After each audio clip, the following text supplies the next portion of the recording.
Every week, more than 100 babies die just before, during or soon after birth. In this film, we'll meet two mothers, both called Lauren, who've been through this devastating experience. They've taken the courageous step of sharing their stories to help other families understand that babies can die, to raise awareness of the Our Chance campaign to make pregnancy safer, and to help parents find the support they need.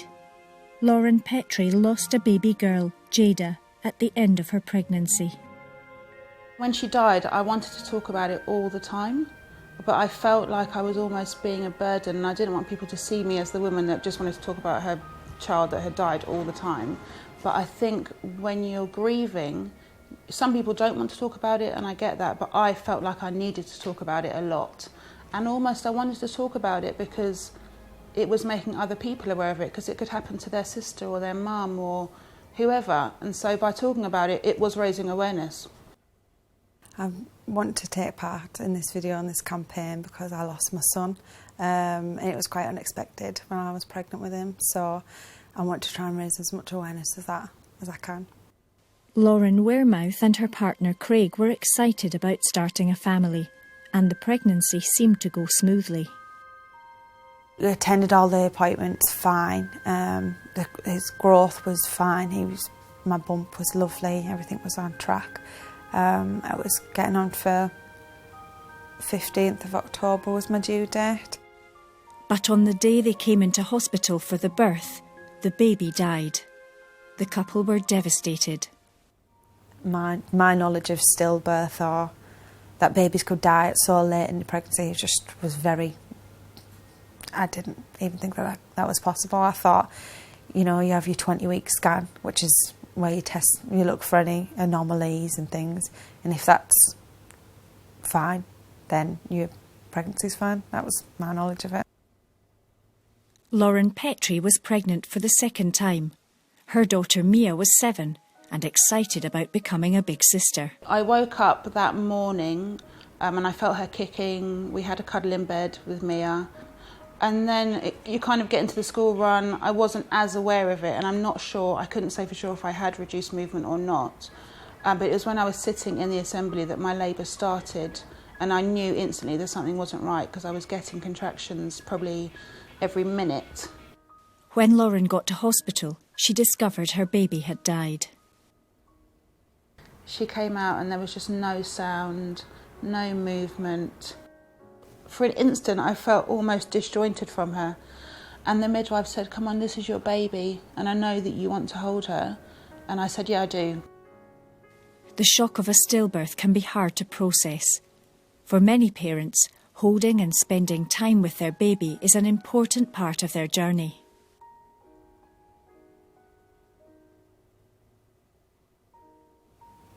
So we got to spend as much time as we wanted with him. And just hold him. We got quite a lot of photographs taken with him. Other parents decide they don't want to hold or see their baby, and it's important to do what feels right for you. Every parent copes differently with losing a baby, and moving forward takes courage. You've carried a baby for 9 months. You are a mother. But to not mother a child, it's just... nothing I can explain. It's so isolating because it's not something that people talk about. Nobody knows your experience.